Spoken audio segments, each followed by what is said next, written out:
Hello दोस्तों, नमस्कार, very good morning. मैं हूं वेद और आप देख रहे हैं हमारा यूट्यूब चैनल सीजी कॉम्पिटिटर्स। और जैसे कि आपको पता है, लगातार जारी है करंट अफेयर्स की क्लासेस और आज हम देखेंगे 17 अक्टूबर से संबंधित करंट अफेयर्स की क्लास। चलिए तो क्लास को स्टार्ट करते हैं अभी और देखते हैं सबसे पहला छत्तीसगढ़ से संबंधित करंट अफेयर। ठीक है, तो छत्तीसगढ़ से संबंधित करंट अफेयर में सबसे फर्स्ट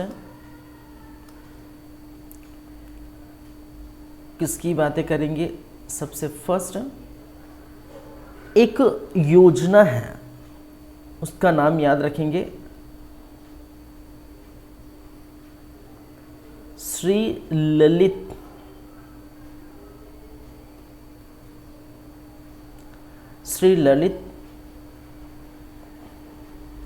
सुरजन संचार प्रतिनिधि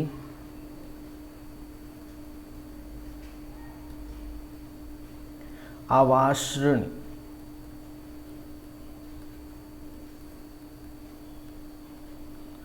ब्याज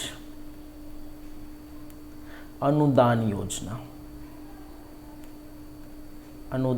योजना चलिए, श्री ललित सुरजन संचार प्रतिनिधि आवास ऋण ब्याज अनुदान योजना।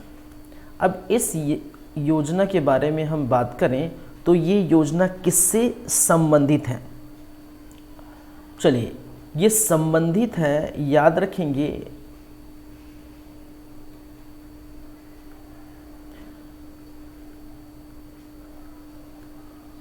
पत्रकारों को आवास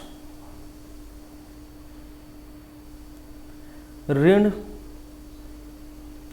सुविधा उपलब्ध कराना। क्या है? उपलब्ध कराना। मैंने क्या कहा भाई? पत्रकारों को आवास ऋण सुविधा उपलब्ध कराना। ठीक है, क्या है? इस योजना से संबंधित है। अब इस योजना में है क्या चीज? तो पहली बातें ये है कि 30 लाख तक, पहले लिख लेते हैं, आवास ऋण के लिए 5% प्रति माह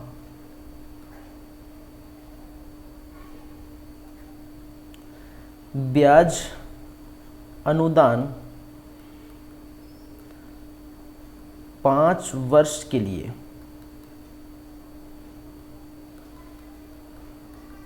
दिया जाएगा।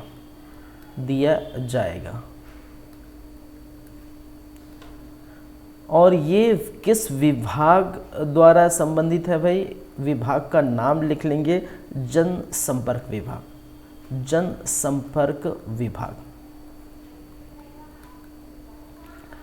चलिए, तो मैंने क्या कहा? एक योजना है जिसका नाम याद रखेंगे, श्री ललित सुरजन संचार प्रतिनिधि आवास ऋण ब्याज अनुदान योजना। और ये योजना संबंधित है पत्रकारों से, पत्रकारों को आवास ऋण सुविधा उपलब्ध कराए, जहां पर 30 लाख तक, मैक्सिमम कितने? 30 लाख तक आवास ऋण के लिए 5% प्रति माह की ब्याज लगेगी और उसका ड्यूरेशन जो होगा वो 5 वर्ष तक का होगा। और किस विभाग के अंतर्गत को ये देखने को मिलेगा? ये जनसंपर्क विभाग तक। ठीक है, तो ये बातें याद रखेंगे, ये योजना से संबंधित बातें याद रखेंगे। 5% ब्याज 5 वर्ष तक के लिए। ठीक है, चलिए उसके बाद हम चलते हैं नेक्स्ट करंट अफेयर में हम देखेंगे पुट बारो सेरी बाड़न अभियान।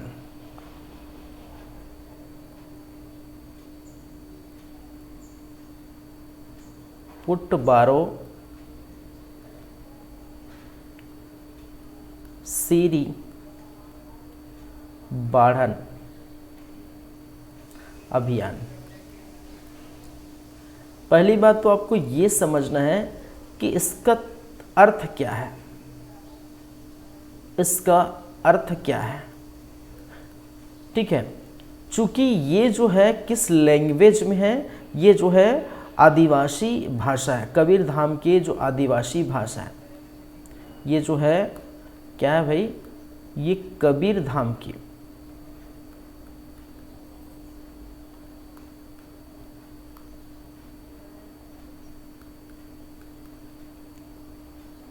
आदिवासियों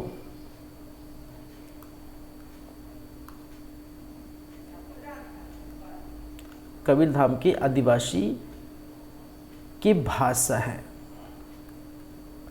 और इस भाषा का तात्पर्य क्या है, इस भाषा का अर्थ क्या है, इस भाषा का अर्थ क्या है, अर्थ ये है स्वच्छ जच्चा, क्या है, स्वस्थ जच्चा, सुपोषित बच्चा, स्वच्छ जच्चा सुपोषित बच्चा, इसका अर्थ है किसका, पुट बारो सेरी बाढ़न का। ठीक है, और ये क्या है, कबीर धाम की आदिवासी की भाषा है, आदिवासियों की क्या है, भाषा है, याद रखेंगे। चलिए, जिसका अर्थ होता है स्वस्थ जच्चा सुपोषित बच्चा। चलिए, और ये अभियान चलाया गया है कहाँ पर, कबीर धाम में। कहाँ अभियान चलाया गया है, कबीर धाम में अभियान चलाया गया है, तो ये याद रखेंगे। तो आपसे पूछा जा सकता है पुट बारो सेरी बाढ़न अभियान किससे संबंधित है, तो सुपोषित से संबंधित है। और ये अभियान संबंधित है, ये अभियान संबंधित है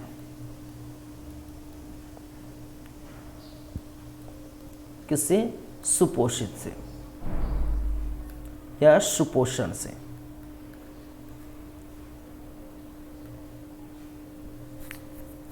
क्लियर है। अब बात करेंगे नेक्स्ट,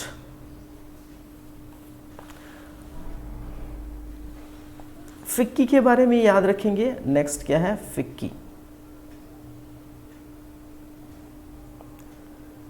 फिक्की जिसको हम कहते हैं क्या है, federation of Indian chambers of commerce of industry, FICCI. चलिए, याद रखेंगे फिक्की ने क्या किया है भाई, फिक्की ने क्या किया है, 3 पुलिस कर्मियों को सम्मानित किया है। फिक्की द्वारा अवार्ड से सम्मानित किया गया है, और उस अवार्ड का नाम है, ठीक है, उस सम्मान का नाम है, ये अवार्ड का नाम है क्या है भाई, smart policing, smart policing award 2022। ठीक है, और इसके तहत, इस अवार्ड के तहत 3 पुलिसकर्मियों को सम्मानित किया गया, सम्मानित किया गया।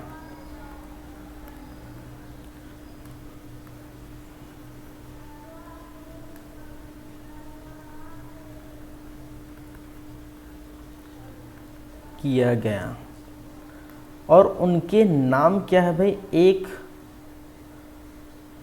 डॉक्टर अभिषेक पल्लव जी, अभिषेक पल्लव। सेकंड की बात यदि करें तो श्री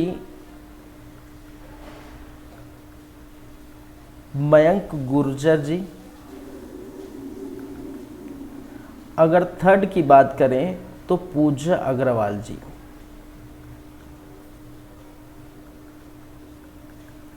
याद रखेंगे, अभिषेक पल्लव, मयंक गुर्जर, पूजा अग्रवाल।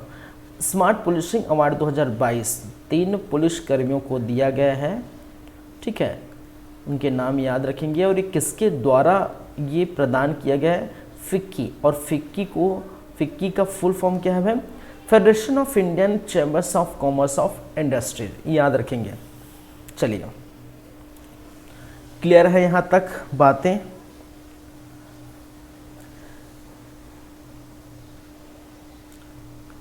तीन के बाद चौथे करेंट अफेयर पर आते हैं। प्रधानमंत्री पोषण शक्ति निर्माण योजना क्या है भाई?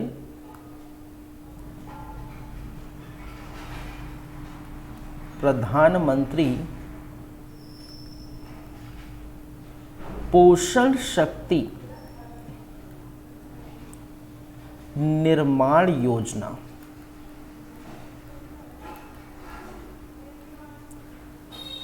चलिए, ये योजना,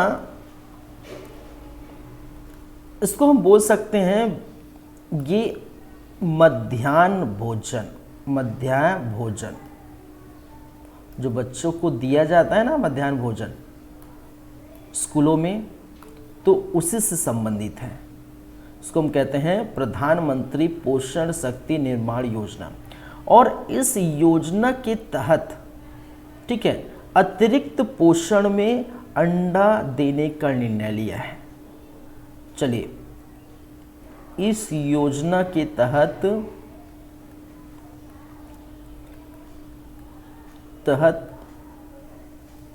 अतिरिक्त पोषण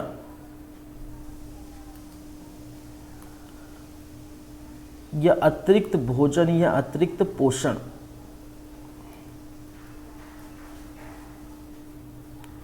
के लिए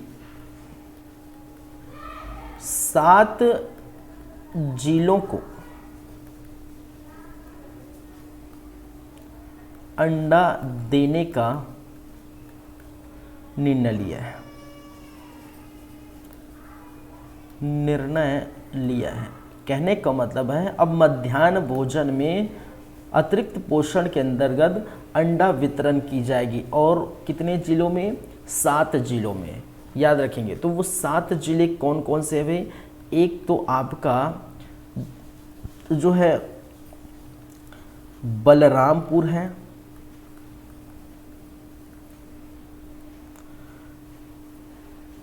ठीक है, एक तो आपका सूरजपुर है, तीसरा है सरगुजा, चौथा है जशपुर, पांचवा है आपका नारायणपुर, ठीक है, रायगढ़ भी है, रायगढ़ है, छठा है आपका नारायणपुर, सातवां है आपका कोंडागांव।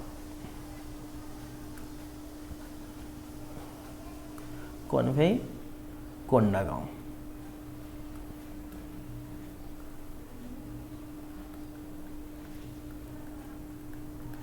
चलिए, तो प्रधानमंत्री पोषण शक्ति निर्माण योजना मध्याह्न भोजन के अंतर्गत इस योजना के तहत अतिरिक्त पोषण हेतु, ठीक है, अतिरिक्त पोषण हेतु 7 जिलों को अंडा देने का निर्णय किया है, जिसमें शामिल है बलरामपुर, सूरजपुर, सरगुजा, जशपुर, रायगढ़, नारायणपुर, कोंडागांव। याद रखिए क्या है? कोंडागांव है भाई। क्लियर है बातें? चलिए,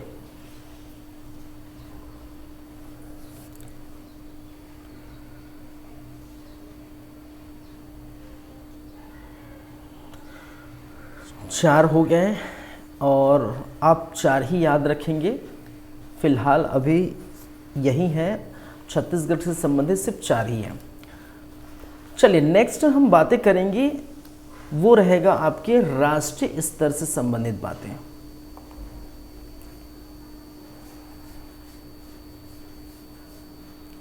चलिए, राष्ट्रीय स्तर पर क्या क्या है भाई, देख लेते हैं। सबसे पहले हम बातें करेंगे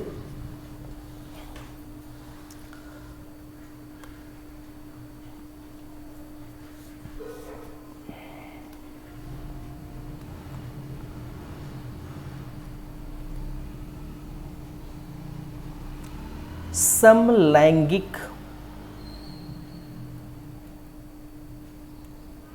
विवाह। चलिए समलैंगिक विवाह को भारत के सुप्रीम कोर्ट में क्या किया गया था, भारत के सुप्रीम कोर्ट में ये आवेदन किया गया था कि समलैंगिक विवाह को मान्यता दी जाए, मतलब इसको लीगल घोषित किया जाए, इसको वैध करार दिया जाए। तो जो है सुप्रीम कोर्ट ने, भारत के सुप्रीम कोर्ट ने क्या कर दिया कि भाई समलैंगिक विवाह अब वैध नहीं होगा, उनकी वैधता को खारिज कर दिया गया है। कहने का मतलब अब क्या होगा, भारत में समलैंगिक विवाह नहीं कर सकते। तो ये न्यूज़ है, याद रखेंगे। चलिए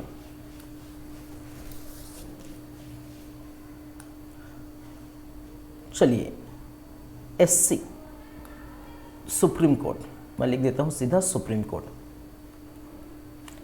सुप्रीम कोर्ट ने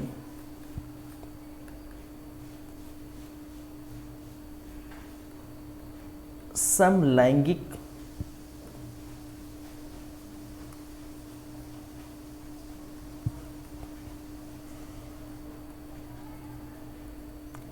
विवाह को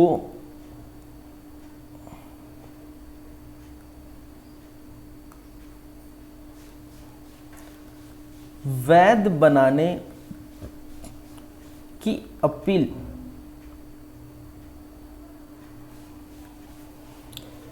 को खारिज किया। ठीक है, तो बस यही याद रखिए कि सुप्रीम कोर्ट ने क्या किया है, ये कहा है कि समलैंगिक विवाह जो है वो वैध माना नहीं जाएगा। ठीक है, वैध बनाने की जो अपील की गई थी, आवेदन किया गया था, उसको पूरी तरह से खारिज कर दिया है, याद रखेंगे। नेक्स्ट दूसरे नंबर पर हम बात करें, एक नाम याद रखेंगे, एक नाम याद रखेंगे, उनका नाम है पीवी गंगाधरन। पीवी गंगाधरन, इनके बारे में याद रखेंगे। पीवी गंगाधरन के साहब के बारे में क्यों याद रखेंगे भाई, क्योंकि हाल ही में इनका निधन हो गया। 80 वर्ष की उम्र में निधन, 80 वर्ष की उम्र में क्या हो गया, निधन हो गया भाई साहब पीवी गंगाधरन का। चलिए, ये पीवी गंगाधरन क्या थे, किस क्षेत्र से बिलोंग करते थे, तो याद रखें ये मलयालम फिल्म प्रोड्यूसर थे। मलयालम फिल्म प्रोड्यूसर थे।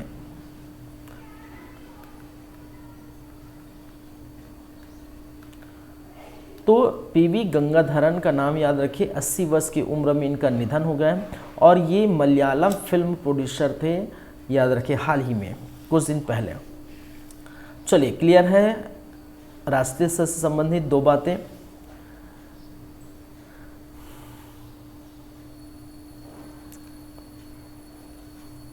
चलिए, एक और यहाँ पर हम लिख सकते हैं, तीसरा यहाँ पर आ जाएगा,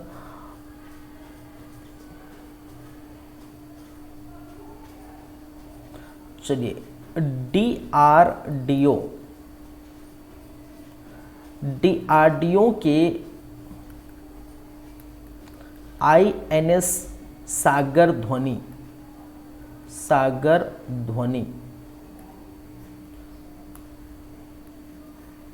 स्पेस नहीं बन रहा है ना, डीआरडीओ के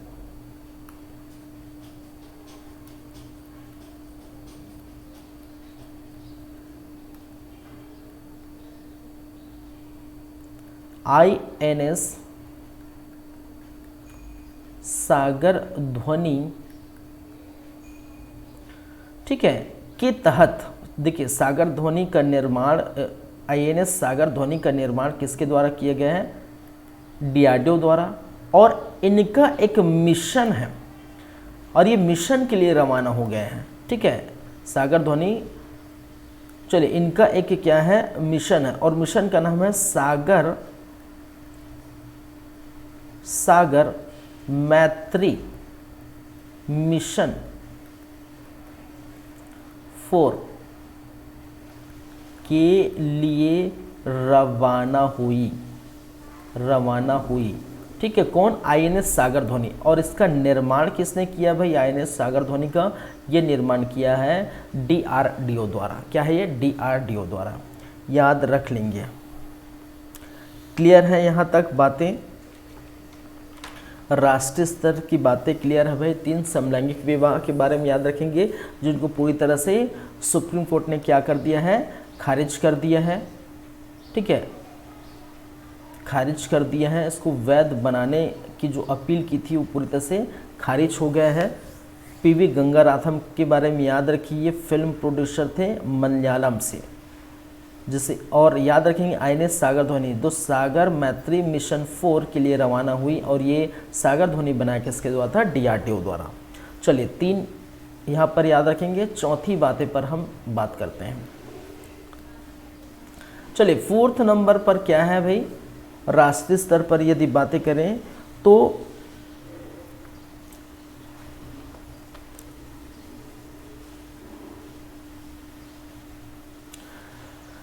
चलिए IDFC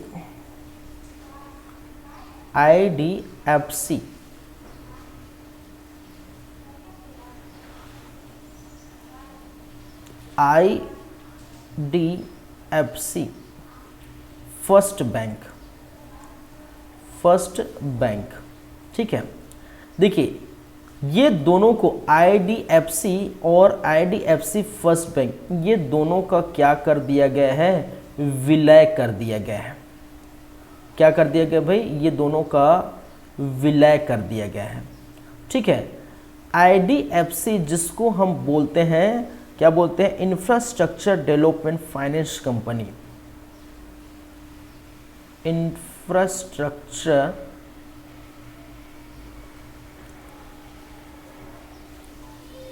development finance company. Infrastructure development finance company और infrastructure development finance company first bank, ये दोनों का क्या कर दिया भाई? विलय कर दिया गया है। ठीक है, इन दोनों का क्या कर दिया गया है? विलय हो गया है, विलय कर दिया गया है। ठीक है, अब ये विलय का आदेश, इस विलय का आदेश दिया है किसके द्वारा? आदेश दिया है, ये दिया है आदेश सीसीआई द्वारा। सीसीआई, और सीसीआई जिसको बोलते हैं कंपटीशन कमर्शियल ऑफ इंडिया। ठीक है,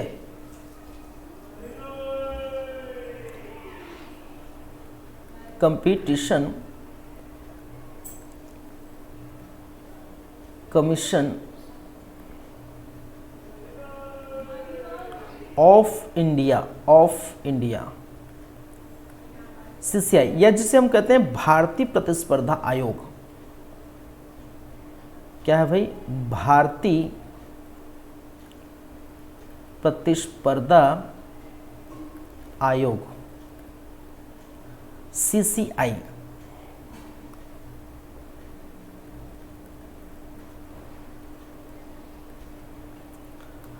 जिसकी स्थापना मार्च 2009 में हुआ था। ठीक है, और कंपटीशन एक्ट 2002 के तहत, किसके तहत?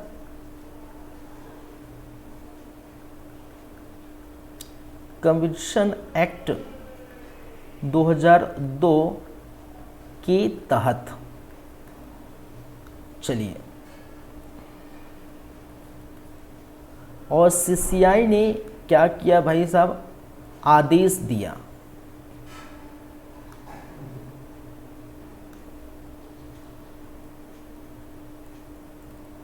आदेश जारी किया। क्या आदेश जारी किया? कि अब जो है आपकी आईडीएफसी और आईडीएफसी फर्स्ट बैंक दोनों का क्या कर दिया जाएगा? विलय कर दिया जाएगा और इस विलय का आदेश जारी किया है सीसीआई ने। और सीसीआई का गठन हुआ था कंपटीशन एक्ट 2002 के तहत, मार्च 2009 में इनका गठन हुआ था। और आईडीएफसी का मतलब इंफ्रास्ट्रक्चर डेवलपमेंट फाइनेंशियल कंपनी, याद रखेंगे।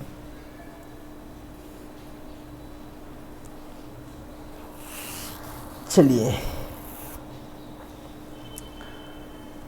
4 बात हो गई। अब 5वीं करंट अफेयर्स देखेंगे। यहीं पर नाम याद रखेंगे, संजय कुलश्रेष्ठ।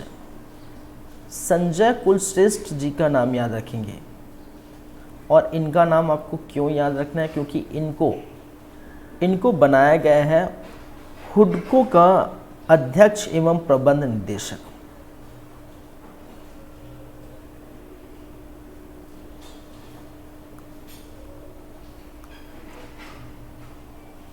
हुडको का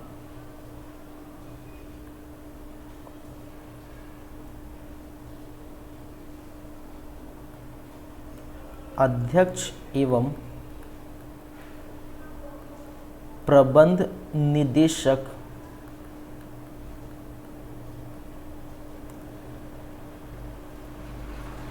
बनाया गया या नियुक्त किया गया।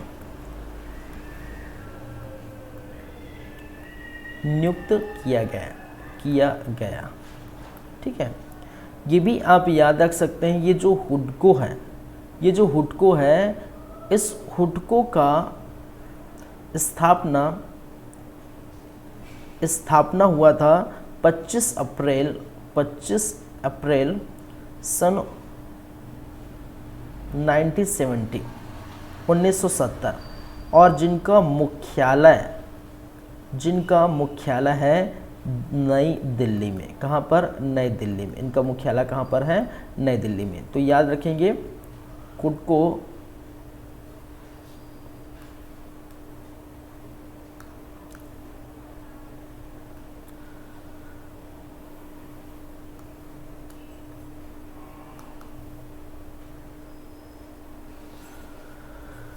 चलिए, संजय कुलश्रेष्ठ हुडको का अध्यक्ष एवं प्रबंध निदेशक इनको बनाया गया है। और ये स्थापना इनका 25 अप्रैल 1970 को, मुख्यालय नई दिल्ली में। किसका? हुडको का, याद रखेंगे। चलिए नेक्स्ट है, 5 हो गए, छठे पर चलते हैं। छठा देखेंगे,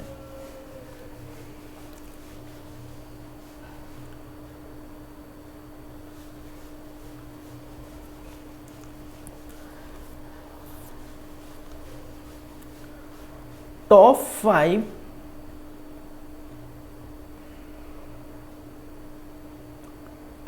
5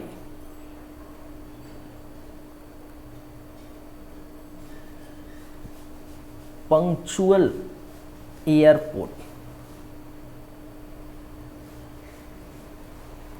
ठीक है, लिस्ट जारी हुआ है टॉप 5 पंक्चुअल एयरपोर्ट। ठीक है, हम बोल सकते हैं वर्ल्ड टॉप 5, पूरा लिख देते हैं वर्ल्ड, दुनिया का।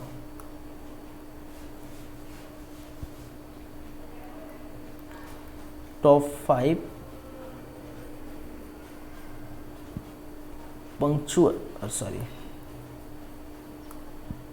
Punctual airport.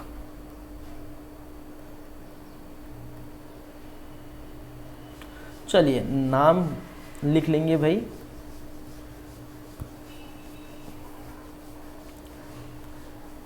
पहला Kempegowda airport,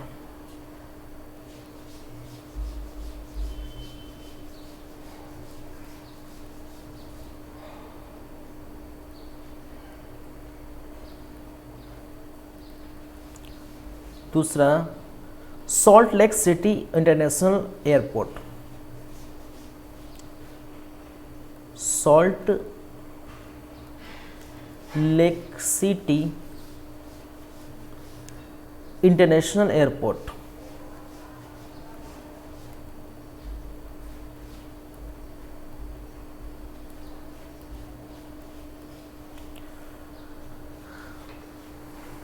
Rajiv Gandhi international airport, Rajiv Gandhi international airport. चौथे नंबर पर है आपका Minneapolis Saint Paul international airport.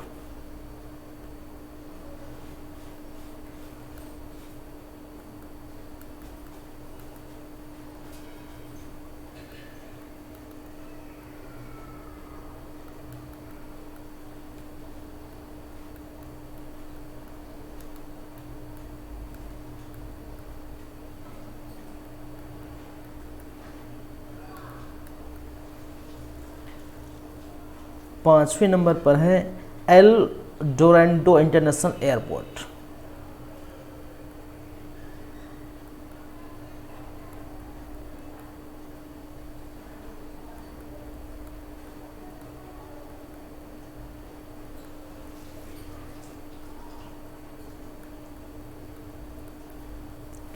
चलिए, ये टॉप 5 क्यों बता रहा हूँ भाई, क्योंकि अभी अनाउंसमेंट हुआ है टॉप 5 पंक्चुअल। पंक्चुअल कहने का मतलब समय के पाबंद।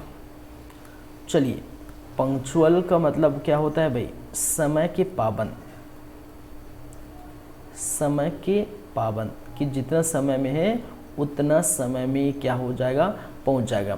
तो जो कैंपा गोड़ा है, तो कैंपा गोड़ा देखिए भारत के यहाँ पर दो है, एक तो राजीव गांधी है और एक है कैंपा गोड़ा। राजीव गांधी आपके जानते हैं हैदराबाद में है, हैदराबाद में है, और कैंपा गोड़ा जो है बेंगलुरु में है। कहाँ पर, बेंगलुरु। ठीक है, और ये जो बेंगलुरु का है ये नंबर 1 है भाई। किसके लिए नंबर 1 बना है, ये बना है नंबर 1 एयरपोर्ट, एयरपोर्ट का दर्जा मिला है।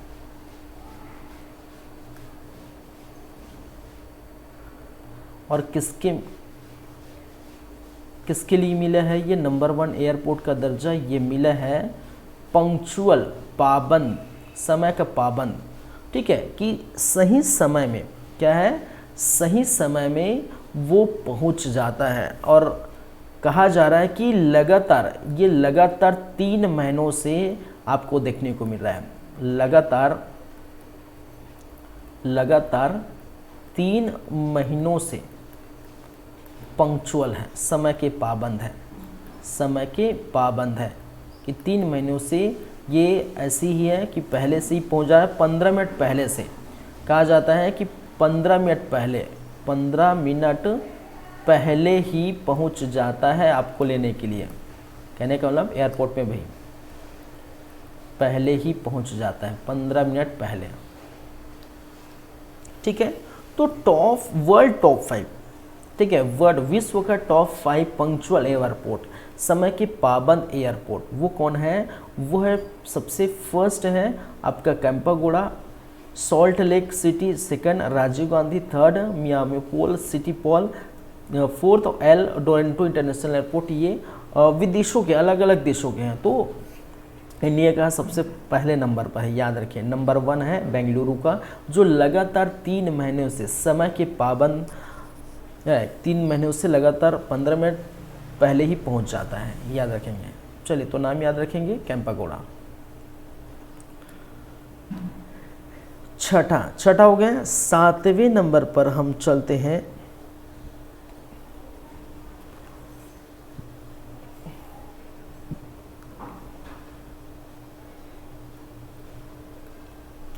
स्वच्छ त्योहार, स्वच्छ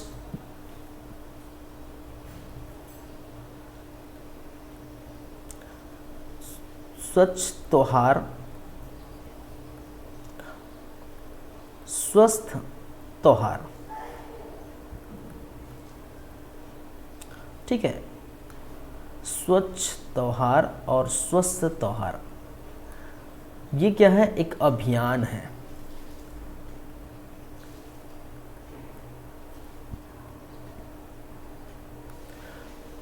और ये अभियान की शुरुआत ये अभियान शुरू कहाँ किया हुआ गया है? उत्तर प्रदेश में। कहाँ शुरू किया गया है? यूपी में, उत्तर प्रदेश। उत्तर प्रदेश के सीएम श्री योगी आदित्यनाथ जी द्वारा किया गया है, ये शुरू किया गया है। क्या है? स्वच्छ त्योहार, स्वस्थ त्योहार। चलिए, और इनका उद्देश्य क्या है ये शुरू करने का? ये योजना या बोल सकते हैं अभियान शुरू करने का उद्देश्य क्या है? साफ सफाई से है। आप समझ चुके होंगे उद्देश्य क्या है? क्या है? साफ सफाई से है। चलिए, तो कहाँ? मंदिर एवं उसके आस पास के क्षेत्रों को क्या करना है? क्षेत्रों में सफाई अभियान, सफाई अभियान से है कि स्वच्छ रहेगा तो हम स्वस्थ रहेंगे। और ये किया गया है अभी जस्ट 1-2 दिन पहले अनाउंसमेंट, क्योंकि अभी जो है आपके जो कई पर्व आने वाले हैं उसी को मद्देनज़र रखते हुए, जैसे कि जो है नवरात्रि पर्व, फिर आपके दशहरा आएगा, फिर दीपावली आएंगे। ठीक है, तो इसको मद्देनज़र रखते हुए एक अभियान चलाया गया है और उस अभियान का नाम है स्वच्छ त्योहार स्वस्थ त्योहार। ये सीएम यूपी के सीएम योगी आदित्यनाथ जी द्वारा चलाया गया है, याद रखेंगे। ये किस लिए? नवरात्रि, दशहरा, दीपावली के ठीक है सामने नज़दीक है, तो स्वच्छता बने रही। चलिए, तो ये कहाँ? उत्तर प्रदेश में। तो ये 7 हो गया है।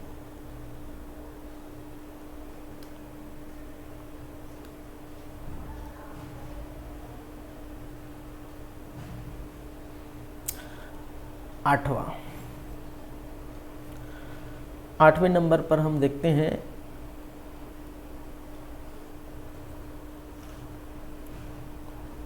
Postal ballot.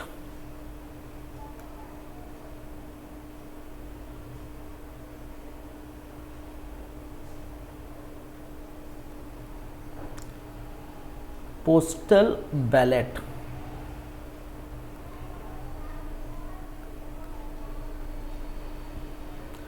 और पोस्टल बैलेट है क्या चीज़ भाई? देखिए, आपको पता है कि 9 तारीख को अनाउंसमेंट हो चुका है। चुनाव की तारीखें सभी जो 5 राज्यों में हो रहा है वहाँ पूरा अनाउंसमेंट हो चुका है उनका।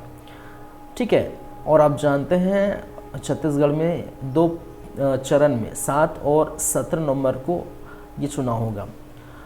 तो जो है आपका निर्वाचन आयोग है, क्या है? निर्वाचन आयोग। निर्वाचन आयोग ने क्या किया है? एक मुहिम जारी किया है, उसका नाम है पोस्टल बैलेट। और पोस्टल बैलेट में क्या है कि 80 वर्ष के अधिक वाले वर्ग की उम्र है, ठीक है, जो बुजुर्ग हो चुके हैं 80 प्लस जो है उनके लिए एक सुविधा प्रदान की है।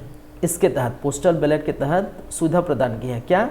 कि आप घर में रहकर अपना क्या है मतदान पोस्ट कर सकते हैं। पोस्टल बैलेट का अर्थ है मतदान पोस्ट करना। और ये कहाँ किया गया है? ये किया गया है, याद रखिए, मध्य प्रदेश में। कहाँ किया गया है? मध्य प्रदेश में। चलिए, हमारा जो है मातृ राज्य है, छत्तीसगढ़ का मातृ राज्य है, तो ये पोस्टल बैलेट सुविधा। तो पहली बात आपको ये समझना है पोस्टल बैलेट है क्या चीज़। तो क्या करना है? घर में रहकर ही अपना मत पोस्ट करना, घर में रहकर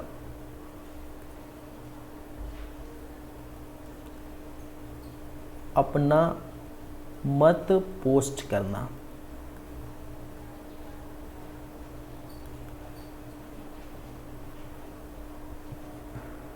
और ये मत पोस्ट कौन करेगा? इसके लिए क्या है?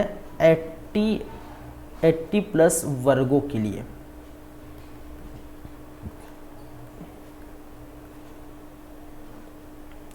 प्लस वर्गों के लिए है।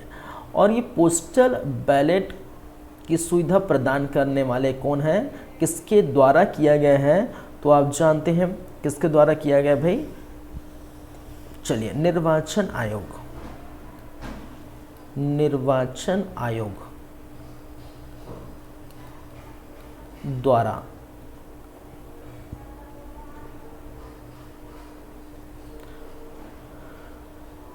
चलिए।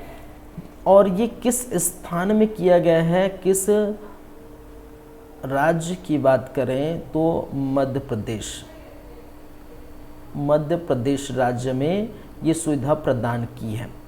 और मध्य प्रदेश राज्य का चुनाव जो है इसका निर्वाचन कब होगा, निर्वाचन कब होगा, वो 17 नवंबर को होगा। और उसी दिन भी, उस दिन भी छत्तीसगढ़ में भी क्या होगा, निर्वाचन होगा। पहले प्रथम पाली में आपके 7 नवंबर और दूसरे में 17 छत्तीसगढ़ में, तो इसी 17 तारीख को ही मध्य प्रदेश में भी निर्वाचन होगा। तो इसमें इसके तहत एक सुविधा दी गई है पोस्टल बैलेट की, और ये निर्वाचन आयोग दिया गया है सुविधा इनको, और घर में रहकर ही अपना मत पोस्ट कर सकते हैं। ये किस वर्ग के लिए है, 80+ वर्ग के लिए है, तो ये याद रखेंगे।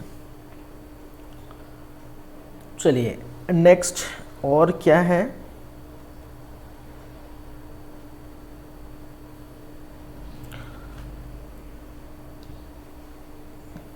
नाइन्थ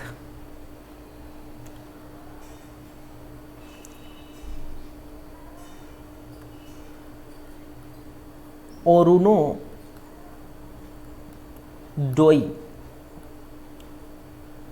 2.0 योजना,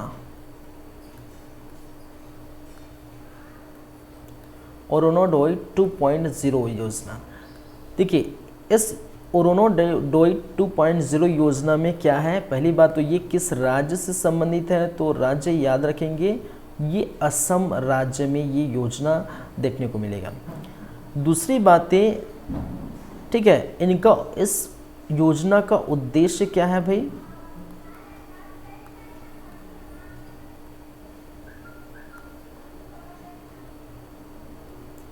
इस योजना का उद्देश्य क्या है कि जो निराश्रित महिलाएं हैं, निराश्रित जिनका कोई आश्रित नहीं है, तो निराश्रित महिलाओं को, ठीक है, अब 1000 रुपये दिए जाएंगे, प्रति माह दिए जाएंगे,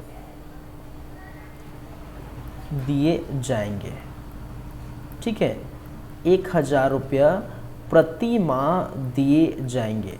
चलिए देखिए अरुणोदय 2.0, अरुणोदय 2.0, तो 2.0 है तो उसके पहले भी आया होगा, कहने का 2.0 तो उसके पहले भी आया होगा। तो इसके पहले आया था कब, ये योजना की शुरुआत की गई, ये योजना शुरू हुई थी, याद रखिए 2020 में, और 2020 में लाया गया था आपका अरुणोदय, ठीक है, 1.0। और इसमें इस समय ये दिया जा रहा था 830 रुपये प्रति माह दिया जा रहा था। कितना दिया जा रहा था भाई, जब शुरुआत हुई इसकी, जब इसको शुरू किया गया था तब ये दिया जा रहा था अरुणोदय 1.0 में कितना, 830 रुपया प्रति माह। लेकिन अभी जो है अक्टूबर माह से ये नया जो है 2.0 स्टार्ट हुआ, अरुणोदय 2.0। उसमें अब इस राज्य में, किस राज्य में, असम, हेमंत जी द्वारा, असम के सीएम हेमंत जी द्वारा क्या किया गया, अब निराश्रित महिलाओं को अब 1000 रुपया दिया जाएगा। 830 की जगह अब कितना है, 1000 रुपया दिया जाएगा प्रति माह। किस योजना के तहत, अरुणोदय 2.0 याद रख लेंगे, जिसकी शुरुआत 2020 में कर दी गई थी। चलिए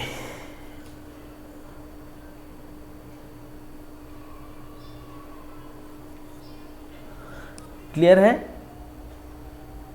इसके बाद हम चलते हैं नेक्स्ट, ये आपका हो गया राष्ट्रीय स्तर से जो बातें हैं ये प्रॉपर हो गया, 1 2 3 4 5 6 7 8 9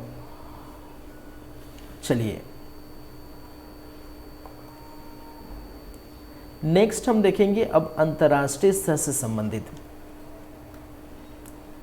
सबसे फर्स्ट, विश्व स्वास्थ्य शिखर सम्मेलन। विश्व स्वास्थ्य शिखर सम्मेलन 2023।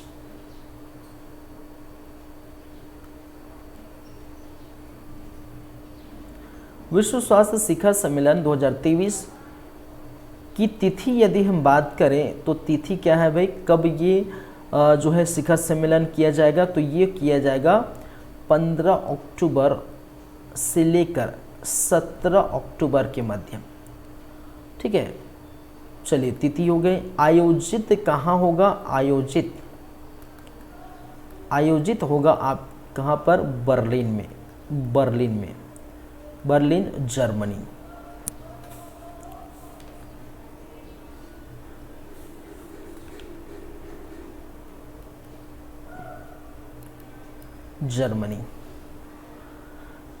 इस विश्व स्वास्थ्य शिखर सम्मेलन का विषय क्या है भाई, विषय क्या है, वैश्विक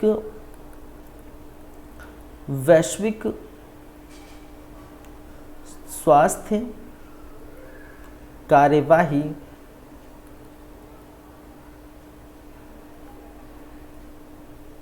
के लिए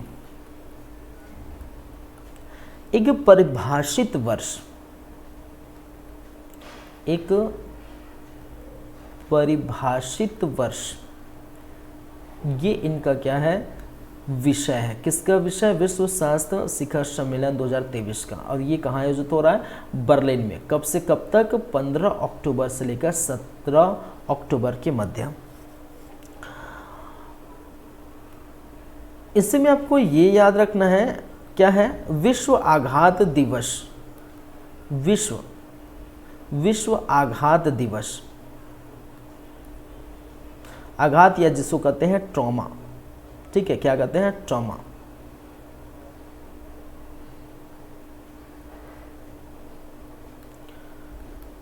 या जिसको हम बोल सकते हैं world trauma day, world trauma day, world trauma day, विश्व आघात दिवस। चलिए, विश्व आघात दिवस ये मनाया जाता है कब, इस तिथि की बात करें तो किस तिथि को मनाया जाता है भाई, तो ये मनाया जाता है 17 अक्टूबर। और इस मनाने की जो शुरुआत की गई थी आघात दिवस, वो 2011 से की गई थी। कब किए गए थे भाई, 2011 से। इसकी शुरुआत कब की गई थी, 2011 से। ट्रॉमा के कारण, लक्षण एवं रोकथाम के उपायों के बारे में लोगों को जागरूक करना इनका मेन मोटिव, उद्देश्य क्या है, उद्देश्य क्या है, जो ट्रॉमा के कारण, ट्रॉमा के लक्षण, ट्रॉमा के रोकथाम,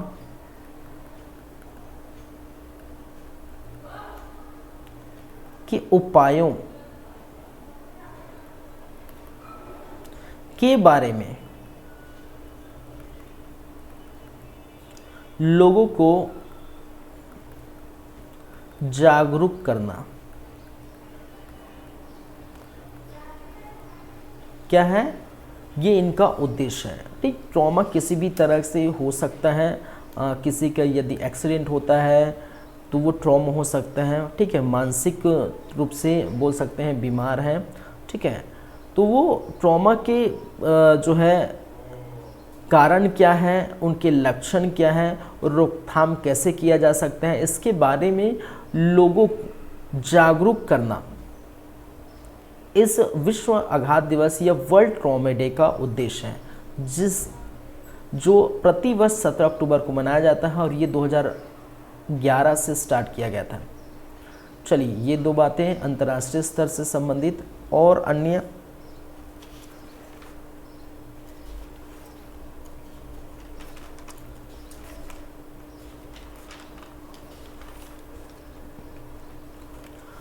विश्व एथलेटिक ऑफ द ईयर किसको चुना गया है, याद रखेंगे। थर्ड, सेकेंड हो गया, थर्ड।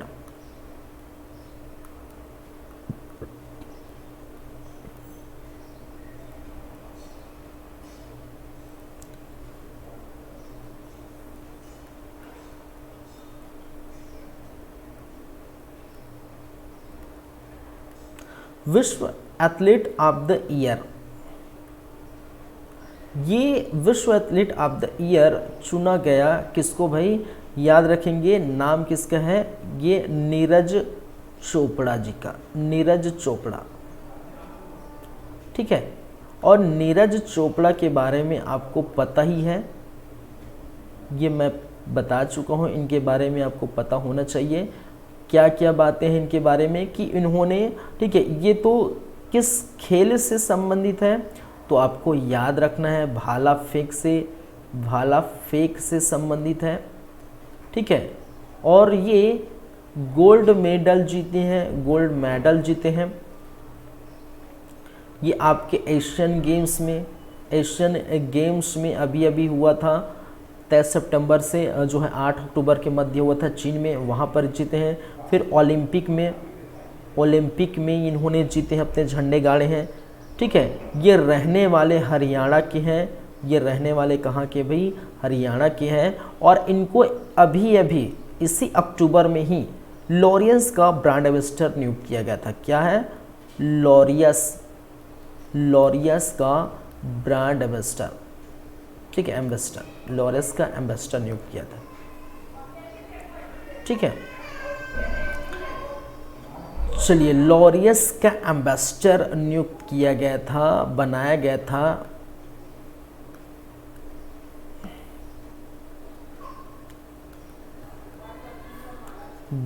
था। ये वो भी क्या है, अक्टूबर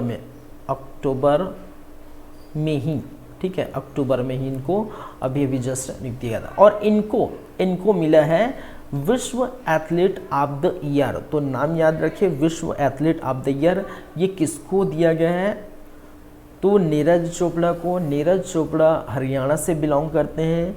ये खेल क्या है इनका, भाला फेंक है, ठीक है। गोल्ड मेडल जीता एशियन गेम्स में, अभी आपने देखे हैं चीन में हुआ था, 23 सितंबर से 8 अक्टूबर के मध्य चली थी एशियन गेम्स, ठीक है।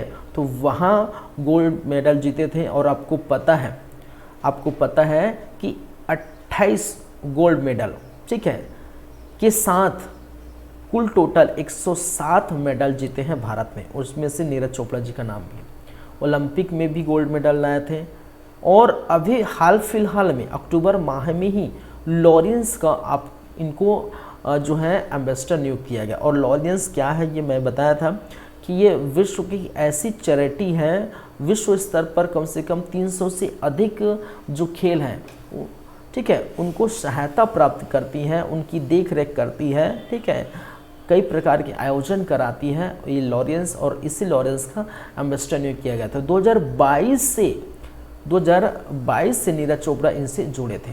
चलिए, तो नीरज चोपड़ा के बारे में दो चीज़, हाल फिलहाल अक्टूबर में ही कि विश्व एथलीट ऑफ द ईयर इनको चुना गया, लॉरियस का ब्रांड एम्बेसडर बनाया गया, और अभी एशियन गेम्स में गोल्ड मेडल जीता। तो 3 बातें नीरज चोपड़ा के बारे में याद रखेंगे। क्लियर है?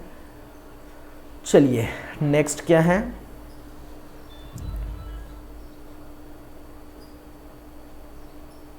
चलिए एक नाम याद रख सकते हैं आप लोग, रखना ही पड़ेगा। एक नाम है ADB, और ADB जिसको हम कहते हैं Asian development bank. ADB stand for क्या है भाई, Asian development bank, Asian development bank. और एशियन डेवलपमेंट बैंक के बारे में क्यों याद रखना है, क्योंकि ये एशियन डेवलपमेंट बैंक ने क्या किया है, ठीक है, बांग्लादेश को कुछ राशि दी है। कितने राशि दिए हैं भाई, तो याद रखेंगे इनके द्वारा बांग्लादेश को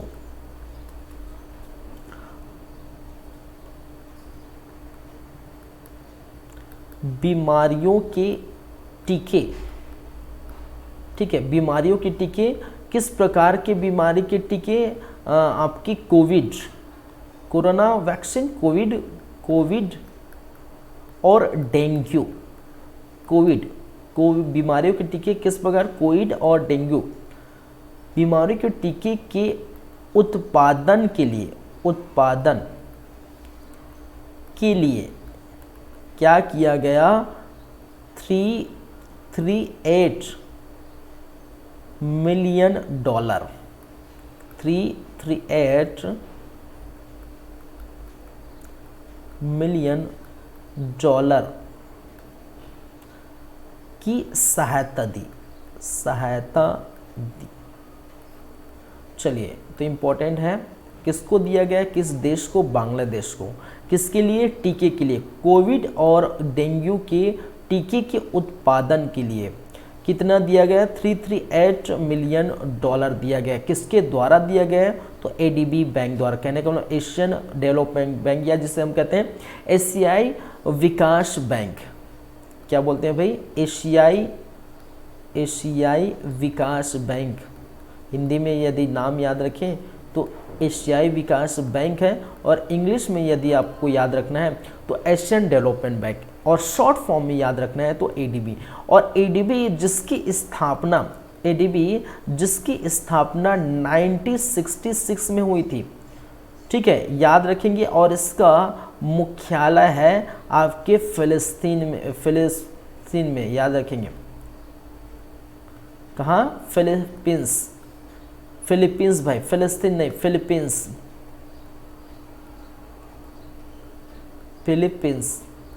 फिलिस्तीन में तो अभी तो युद्ध चल रहा है, को पता है ना, फिलिस्तीनी और इजराइल के मध्य युद्ध जारी है। चलिए, थमने का नाम नहीं ले रहा है तो वो अलग है, फिलीपींस। और ये एडीबी बैंक के जो सदस्य हैं, उस सदस्यों की संख्या कितनी है? 67 सदस्य है। ये भी आप याद रख सकते हैं। चलिए, इतने क्या है? सदस्य हैं इस बैंक में। चलिए, मैं फिर से रिपीट करता हूँ, मैंने क्या कहा? एडीबी, या जिसको कहते हैं एशियन डेवलपमेंट बैंक, या जिसे हम कहते हैं एशियाई विकास बैंक, इन्होंने बांग्लादेश को बीमारी के टीके, किस प्रकार की बीमारी के टीके? कोविड के वैक्सीन, डेंगू के वैक्सीन, ठीक है, डेंगू अभी बहुत सारे देखने को मिल रहे हैं, ठीक है, तो डेंगू और कोविड के वैक्सीन के टीके बनाने के लिए, उसके उत्पादन के लिए 338 मिलियन डॉलर की सहायता दी है बांग्लादेश को, याद रख लेंगे।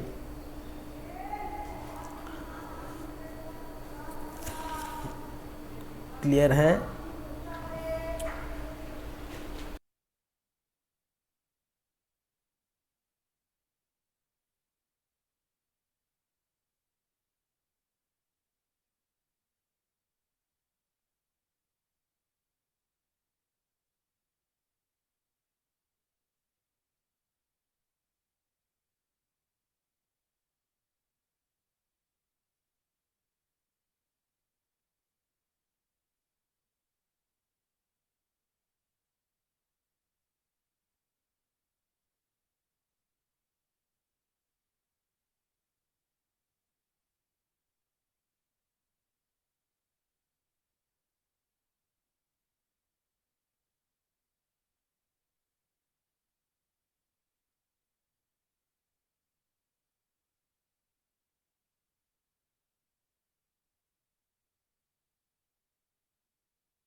चलिए, तो ये सारी चीज़ आज इतना ही देखेंगे भाई, ये आप देख सकते हैं। चलिए, आज की कहानी, आज का जो है क्लास यहीं पर रखते हैं। नेक्स्ट टाइम फिर मुलाकात होगी, फिर बातें होगी। तब तक के लिए आप देख रहे हैं हमारे YouTube channel CG competitors. Thank you, धन्यवाद, मिलते हैं नेक्स्ट टाइम।